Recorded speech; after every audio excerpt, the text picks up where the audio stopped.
para que esta fé tivesse sentido nos dias de hoje. João 14, Jesus está aqui preparando os seus discípulos também para enfrentar uma crise existencial. E dos evangelhos, não é? Isso que apresenta em João 14 só aparece em João. Nos demais eles não narram. Eles não narraram as palavras de Jesus. Por isso que João, ele faz parte, eu já falei centenas, dezenas de vezes aqui, que João não faz parte dos evangelhos sinóticos, ele tem uma outra estrutura, ele tem uma outra forma de olhar. João, ele trabalha muito na perspectiva humana, filosófica. E João 14 é uma forma que Jesus resolve preparar os seus discípulos para encarar aquilo que seria a maior crise de fé, a maior crise existencial dos seus dias. E de tempos em tempos, o povo de Deus tem que se preparar para essas crises existenciais. Por exemplo, 1844, quem não conhece, né, o grande desapontamento, crise existencial. Quantas pessoas perderam a sua fé? Porque havia uma crença profunda, uma fé muito enraizada na volta de Jesus para aqueles dias, e Jesus não voltou. Como também havia uma crença muito forte no Messias libertador, num Cristo que estaria implantando o seu reino naquele momento. E no capítulo 13 de João, Jesus lava os pés dos seus discípulos, prediz a sua morte, sua ressurreição, ensina o que seria o seu reino e sua missão. E aí vem a narrativa de Pedro dizendo: não, Senhor, não vou deixar que tu morras, mesmo que as pessoas te abandonem, mesmo que as pessoas neguem sua fé, eu continuarei ao teu lado. Jesus aponta ali o seu traidor. E aí Jesus agora no capítulo 14 começa, e se você tiver sua Bíblia, se você tiver aí seu tablet, sua Bíblia eletrônica, acompanhe comigo, ou você pode acompanhar. E ele diz: não fique perturbado o vosso coração, crês em Deus e creia também em mim. E aí a gente vai trabalhar um pouquinho desse capítulo aí, do capítulo 14, onde sempre é utilizado esse capítulo inteiro para falar, não é, daquilo que é a base do adventismo, que é o retorno de Jesus. Somos adventistas por quê? Porque acreditamos no retorno de Jesus. Por isso carregamos no nosso nome a expressão adventistas. Adventista é aquele que acredita no advento de Jesus. A Bíblia menciona sobre a volta de Jesus inúmeras vezes. Há quem diga que a Bíblia tem mais de 2.000 promessas sobre a volta de Jesus. Nós temos a volta de Jesus como a solução para o pecado, para a solução para a separação, a morte, a dor, o sofrimento, a corrupção e tudo o que o pecado trouxe. Não resta dúvida, a Bíblia fala sobre a volta de Jesus. A Bíblia toda está ali apontando. Mas existe algo maior em João 14. Existe algo que nós devemos cuidadosamente aplicar na nossa vida para que esse texto, um texto consolador, um texto que traz esperança na nossa vida, ela não seja uma pedra de tropeço da minha fé. Estamos vivendo aí sobre notícias, e essas últimas notícias têm trazido inúmeras especulações, e vocês vão ter daqui para frente inúmeras especulações escatológicas, coisas que farão você acreditar e, quem sabe, depois abandonar a fé que hoje você tenha nesse Cristo por conta de especulações, narrativas.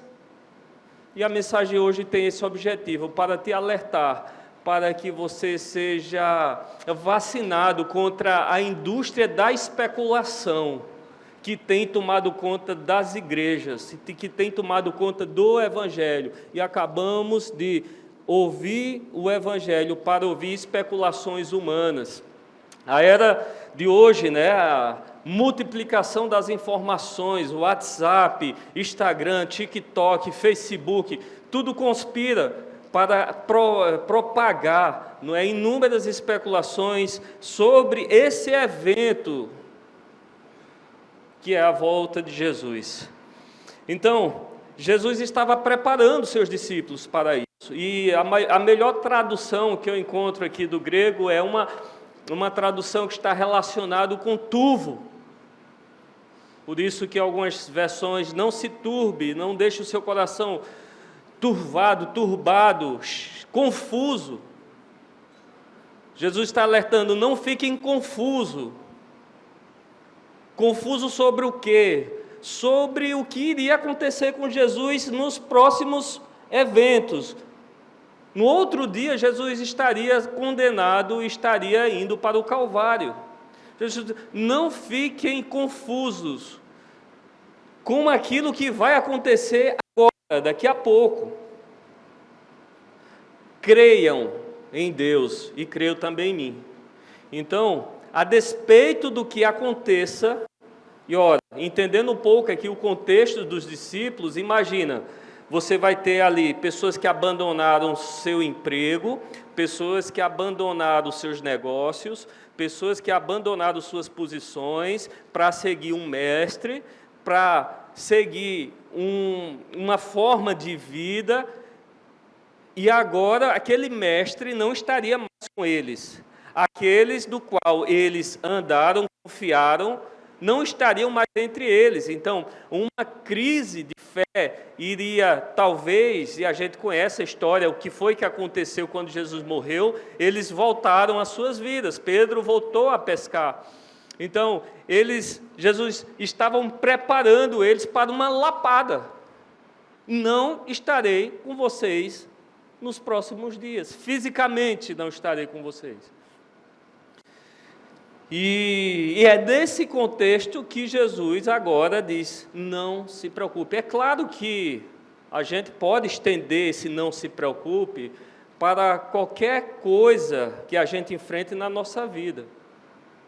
Talvez uma crise existencial, talvez uma enfermidade, talvez uma doença, talvez um desemprego, talvez um sentimento de abandono, talvez uma separação, talvez uma crise matrimonial, talvez uma crise familiar, talvez uma crise que você enfrente social. Ninguém sabe, isso pode ser aplicado também. Mas tendo o ponto de vista de que esse não se turbe, não fique confuso em relação aos acontecimentos que foi estendido, que foi dado ali, estava relacionado com aquilo que Jesus iria enfrentar, ou passar, ou viver nos próximos dias. Então é um alerta para a gente. Existe um teólogo existencialista, o Rudolf Bultmann, ele diz assim, a fala de João 14 não é um mapa do céu e nem um evento sobrenatural. Não é um mapa do céu, ou seja, não está condicionado a um lugar físico, nem tampouco uma previsão de eventos sobrenaturais, uma escatologia. O texto aqui não é algo, segundo Bultmann, algo escatológico. E nem tampouco um mapa do céu, porque mais na frente, na leitura, a gente vai falar um pouco da ideia de caminho. E a Ellen White também confirma isso aí, eu vou ler algumas frases dela, mas está nos abrindo nossos olhos para aquilo que nós devemos almejar, desejar. Não é algo físico, não é algo que está relacionado, condicionado a espaço e nem tempo, mas algo que é muito maior do que isso aí. Então, Jesus conforta. No verso 2 aparece agora: na casa do meu pai há muitas moradas. Se assim não fora, eu vos teria dito, pois vou preparar-vos um lugar. E quando eu for e vos preparar um lugar, voltarei e vos receberei para mim mesmo, para que onde eu estiver, vocês estejam sós. Daqui a pouco, Jesus vai começar a fazer um trocadilho de conexão dele com o Pai. E Jesus está nos convidando a retornarmos para a casa do Pai. É um convite. Aparece aqui um convite para voltarmos ao Pai. E quando foi que saímos do Pai? Lá no Éden. Lá do Éden, quando Deus olha e diz: Adão, quando o pecado entra, onde estás? Não foi uma pergunta geográfica, foi uma pergunta espiritual. Adão havia se desvinculado do Pai, somos desvinculados de Deus. Nós nascemos em pecado, somos gerados em pecado, somos pecadores, somos mortais, corre no nosso DNA, um DNA manchado, sujo, com uma força espiritual que nos leva a pecar o tempo todo. Isso não procede do Pai. A nossa casa é o Pai. Embora haja textos bíblicos, pode-se entender que a casa do Pai é um lugar específico. Por exemplo, a ideia que nós temos de céu, muitas vezes, ela é distorcida. Nós temos a ideia do céu como sendo um lugar blindado, aonde o pecado não existe. Mas o pecado não existe nesse céu que falamos, porque quando estivermos lá, estaremos de volta para o Pai. O Pai, Deus, é quem proporciona a impecabilidade. Não é o espaço em si, o espaço é um lugar criado de Deus, a partir de Deus. É mais um lugar. O Éden já foi um céu antes do pecado. Mas a maldade do homem, a escolha do homem de não optar por querer Deus, ele proporcionou esse lugar aqui, que é terra, de um lugar pecaminoso. Então, o céu em si, falando na perspectiva espaço físico, não seria a solução, mas sim o Pai, de voltarmos para o Pai, de voltarmos de onde saiu. Tem uma música de Jefferson Pilar fala, né, lugar de origem. E ele fala: o meu lugar não é aqui, o meu lugar é o lugar ao lado do Pai. A parábola, isso ilustrado lá em Lucas 18, no filho pródigo, que o filho diz: eu vou voltar para o Pai, eu preciso estar com o Pai. Então, o nosso objetivo não é físico, não é condicionado ao tempo, ao espaço e tempo, mas sim a uma existência. Então, quando dissermos assim, eu almejo ir para o céu, eu digo, eu almejo estar com o Pai. Eu quero me reconectar com esse Pai. Eu quero o Pai. Porque quando muitas vezes, consciente ou inconscientemente, a gente clama, às vezes, por um céu, um lugar condicionado a espaço-tempo, estamos então apenas buscando uma qualidade de vida melhor, ou seja, no sentido, lá vai ser melhor do que aqui. Lá eu vou ter uma condição financeira melhor do que esta. Lá eu vou ter menos sofrimento do que aqui. Então a nossa escolha não é pelo Pai, é sim por aquilo que o Pai vai nos dar. E acaba que as nossas escolhas e decisões são barganhosas. Estamos barganhando com Deus porque queremos não Deus, mas o que Ele está para nos oferecer. João 14, segundo Bultmann, é um chamado para que o ser humano viva a sua existência autêntica e confiando em Deus, mesmo no meio da morte e do não sentido. Então, muitas vezes a gente vai perdendo, né? Porque a nossa fé, às vezes, são em coisas. Nossa fé não é naquilo que Jesus creia em Deus e crê em mim. O céu aparece na narrativa de 14, aparece, mas não como um fim, mas sim um meio. Porque o fim não é o céu, o fim é Deus. Porque ele diz, creia em Deus, creia também em mim, porque na casa do meu pai há muitas moradas, e se não fosse assim, eu vos teria dito, eu vou preparar um lugar. E segundo outro grande teólogo, o Paul Tillich, ele fala que Jesus está usando a metáfora da casa do pai para um estado de comunhão plena e divina, não apenas associado a um lugar físico, ele fala, mas uma comunhão plena.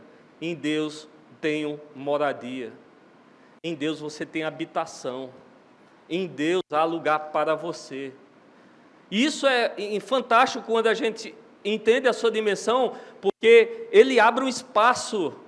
Imagina você entendendo que na casa do Pai há habitação, há muitas moradas. Quando eu entendo que eu, Davi, pecador, posso em Deus encontrar abrigo, porque esse Pai me recebe. Esse Pai é morada para mim, esse Pai é habitação para mim. E aqui está relacionado com a inclusão de Deus para todos, porque muitas vezes aqui, nessa terra caída, você talvez não encontre habitação, mas em Deus há habitação para você.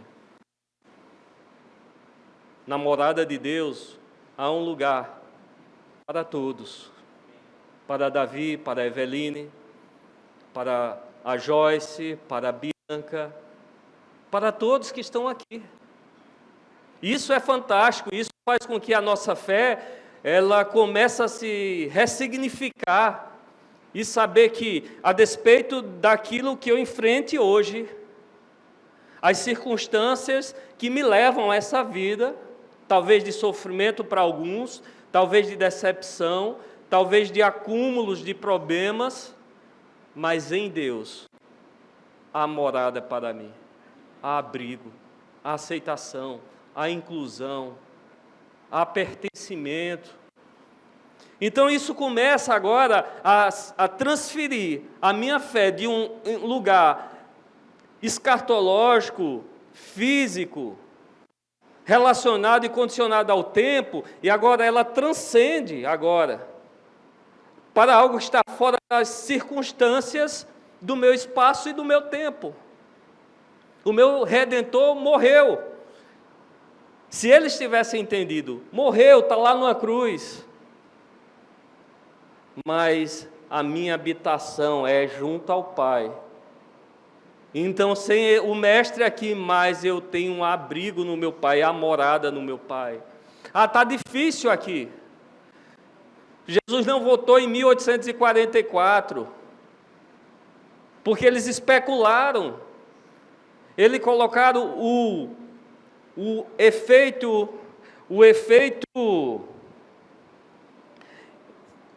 evento como a única finalidade da sua fé e da sua crença. E como esse evento não chegou, logo eles abandonaram a sua fé, porque era o tudo deles. Mas a nossa habitação, a nossa morada é junto ao Pai. Independente que Jesus volte agora, daqui a 10, 100, um século, não sabemos. Conforme Jesus mesmo disse, em relação à hora e ao tempo, isso não é da sua competência. O que é da minha competência, eu sei que a minha vida tem morada junto ao Pai, tem habitação. E ele continua dizendo: E quando eu for preparar-vos o lugar, eu voltarei e vos receberei para mim mesmo, para que onde eu estou estejais vós também. E agora ele vai começar a trabalhar a questão da unidade. E depois que ele trabalha para que, quando eu voltar, vocês voltem para mim, e nós estaremos, e eu levarei vocês para mim mesmo. Onde vocês estiverem, eu também estou. E depois isso vai se repetir lá no verso 10, quando ele fala dessa unidade que ele tem com o Pai. Quando um dos seus discípulos, chamado Filipe, pede um sinal e pede para que ele mostre o Pai. E Jesus disse: olha, tanto eu tenho estado com vocês, e vocês olhando para mim não enxergam, não conseguem ver o Pai. Isso ele trabalha um pouco. E o interessante aqui, agora no verso 4, ele diz assim: e vós sabereis o caminho para onde eu vou. Disse-lhe então Tomé: Senhor, nós não sabemos para onde vai, e como nós saberemos o caminho? Tomé pensa que o caminho era físico, existia uma trilha que levasse aonde Jesus estava indo. E aí é repetido, um dos versos muito conhecido: está sempre em para-choque de caminhão, sempre em lugares assim públicos, que coloca uma frase cristã, aparece: respondeu-lhe Jesus: eu sou o caminho, a verdade e a vida. O espaço, o caminho não é físico, não está condicionado a tempo, não está relacionado com geografia. Por isso que, para alguns teólogos, essa metáfora que Jesus fala está mostrando a nossa relação espiritual, o nosso retorno para a nossa casa. Lembrando, não descartando, não eliminando, nem o retorno físico, porque de acordo com a palavra de Deus, Jesus vai voltar, sim, fisicamente. Ele vai ressuscitar os mortos e moraremos com Ele lá no céu. Mas o que o autor aqui está querendo apresentar pelas palavras ditas por Jesus é que também existe um retorno espiritual. Precisamos voltar a uma origem que foi rompida com o pecado, a casa do Pai. E o retorno para o Pai, o caminho que leva para o Pai, conforme dito por próprio Jesus, ele diz: eu sou o caminho, eu sou a verdade, eu também sou a vida. E Flávio Josefo, historiador do século I, diz que das 3 portas que continha dentro do templo, o local onde levava acesso a Deus, uma das 3 principais portas era caminho, verdade e vida. Pode ser uma possibilidade que seja uma analogia a essas 3 portas, Jesus dizendo: olha, só é possível entrar nos santos dos santos se passar por mim. Mas também pode ser que não tenha nenhuma associação, mas o que Jesus está dizendo, só existe um caminho. Quer ir ao Pai? Não existe intercessor, não existe ninguém que vá te colocar entre Deus e você. E as pessoas têm essa dificuldade de entender. As pessoas querem sempre colocar meios de acesso a Deus. As pessoas sempre querem colocar personagens entre Deus e homem. Em todas as gerações e em todas as épocas, nós temos essa mentalidade, essa dificuldade de entender que o acesso a Deus é conexão direta.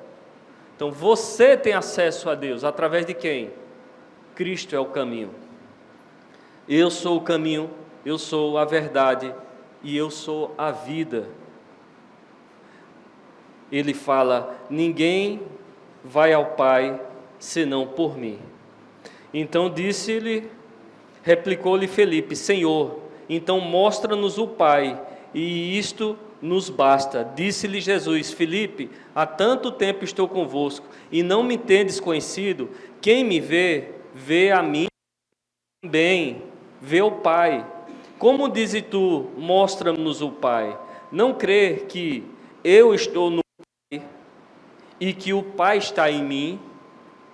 As palavras que vos digo, não as digo por mim mesmo, mas o Pai que permanece em mim faz as suas obras. Crede-me que estou no Pai e o Pai em mim. Crede ao menos por causa das mesmas obras. E em verdade vos digo que aquele que crê em mim fará obras maiores do que essas que eu faço, porque eu vou para junto do Pai. Jesus não fala do céu, eu vou para junto do Pai. Tudo que pedides em nome do Pai, isso farei, a fim de que o Pai seja glorificado no Filho. Se me pedires alguma coisa em meu nome, eu o farei. E se me amais, guardarás os meus mandamentos. Jesus encerra esse discurso. E aí Jesus promete agora o outro Consolador. Ou seja, em outras palavras, Jesus tenta mostrar no capítulo 14, nessas palavras, que nós precisamos retornarmos ao Pai.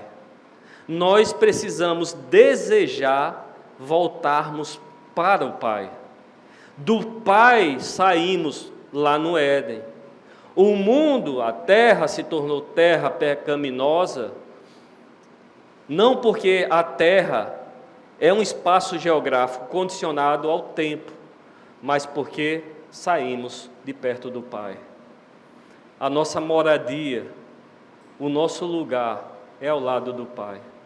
Jesus e o Pai são um, e Jesus quer fazer um só com nós. E ele fecha o discurso: se guardares os meus mandamentos, obedecendo aquilo que ele falou na sua palavra, aquilo que ele ensinou a fazer. Quando fazemos ato de generosidade, de bondade, de amor, nós estamos sendo um em Cristo. Nós estamos almejando estar ao lado do Pai. Nós estamos almejando ficar perto do Pai. Quando fazemos a vontade de Jesus, quando fazemos a vontade de Deus, estamos dizendo: Pai, o meu lugar é ao teu lado, o meu lugar é com você. A minha habitação é estar ao lado de Deus, a minha morada é aqui, do lado de Deus, e não de um espaço físico. E que muitas vezes a gente almeja o lugar de Deus, mas às vezes a gente não almeja o Deus do lugar. Muitas vezes a nossa motivação por ser cristão é motivada, pelo desejo de algo chamado o céu. E muitas vezes nós nos prendemos muito com essa promessa que é boa, mas não é só o lugar específico, não é apenas ir para um lugar que a gente chama de céu, mas é estar ao lado de Deus. E o nosso desejo, a nossa oração, não é viver eternamente. Imagina só você viver eternamente sem Deus. Imagina você viver eternamente desvinculado de Deus. Seria um inferno. Seria, na verdade, o que Hollywood sempre trata, seria uma maldição. E os contos de filme de terror, por exemplo, quanto mais a pessoa vive, mais amaldiçoada ela foi, porque ela tem uma vida trágica. Mas uma vida ao lado de Deus, uma vida com Deus, uma vida no Pai, aí sim, isso é o conceito de eternidade. Eternidade, como fala alguns, nem sempre é condicionado ao tempo, mas é condicionado a como se vive, a qualidade de vida. E a qualidade de vida ao lado daquele que quer proporcionar, que é a fonte de vida, Deus, é o motivo da nossa existência. Quando nós transferirmos a nossa ideia de fé em coisas, para quem? Porque a nossa fé não é em quê, mas é em quem. A minha fé não é quando Deus vai voltar, isso para mim nem importa. A minha fé é naquele que vive. A minha fé é naquele que estava comigo no hospital. A minha fé é aquele comigo quando eu estou rindo. A minha fé é aquele que está vivo comigo quando estou ganhando, quando estou perdendo.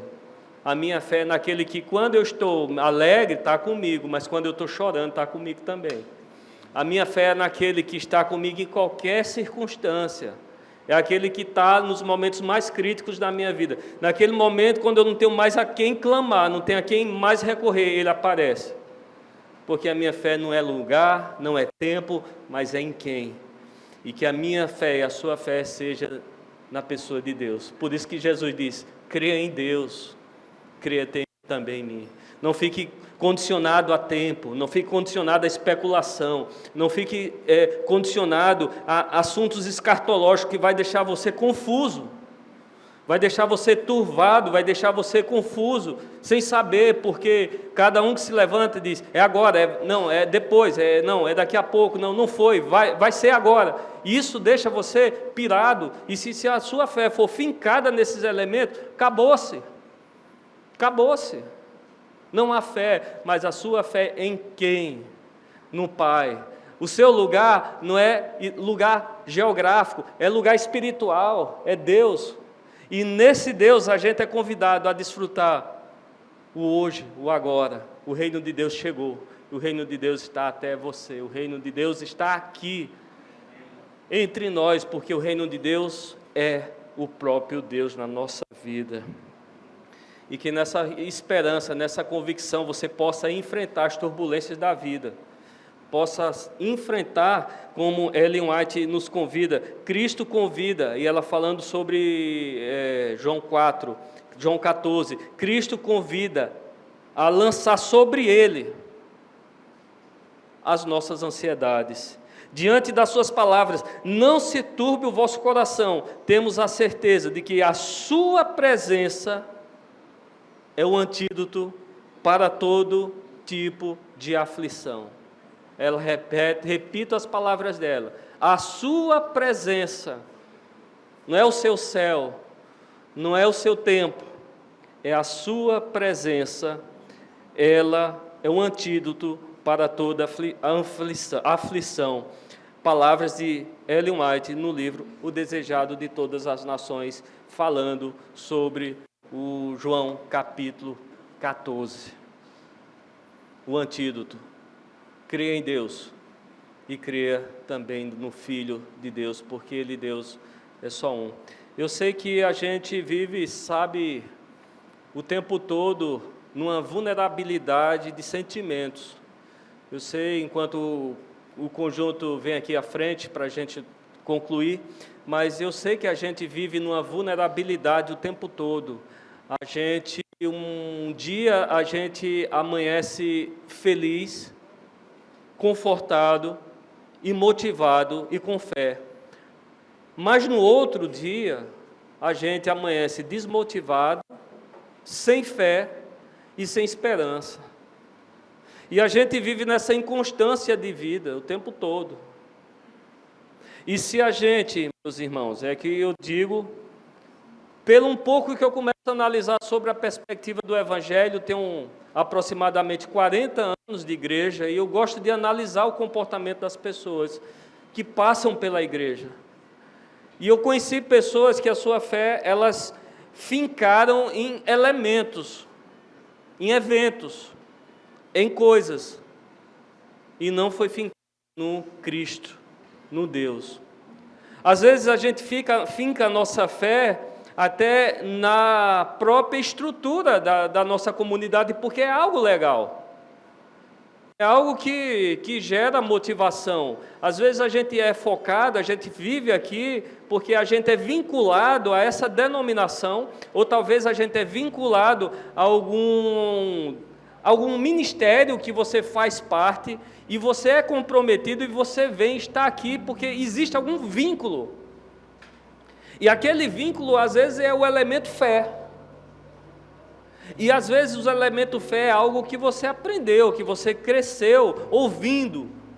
E muito até mesmo o elemento que tanto se falam por aí, o elemento inferno também, a não existência, e a gente fica assim, pegando esses elementos e colocando como base da nossa fé a gente vai cair. Só há uma forma de a gente ter uma fé solidificada: se a gente voltar para o Pai, se a gente estiver com o Pai. No Pai a gente encontra morada, a gente vai encontrar habitação. E na casa do Pai há muitas moradas, e há lugar também na casa do Pai para você. Se você se sente aqui sozinha, solitária, se você se sente aqui decepcionado, frustrado, com perda de existência, com perda de sentido de vida, com perda de fé, o Pai está com sua casa pronta para receber você. Que você possa ir para os braços do Pai hoje e sempre, e que o Pai seja a sua habitação natural.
Maravilhado, extasiado, eu fico ao ouvir teu nome.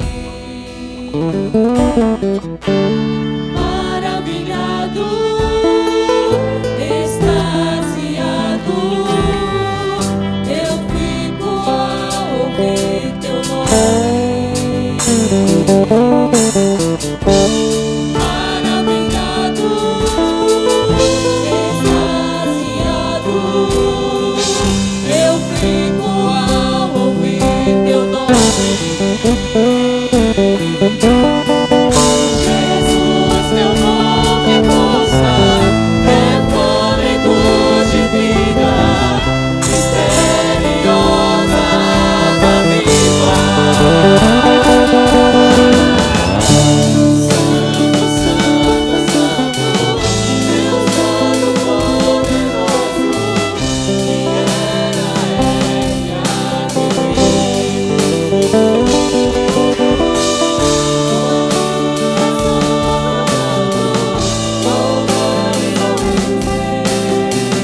Senhor, tem muitas casas e essas casas cabem todos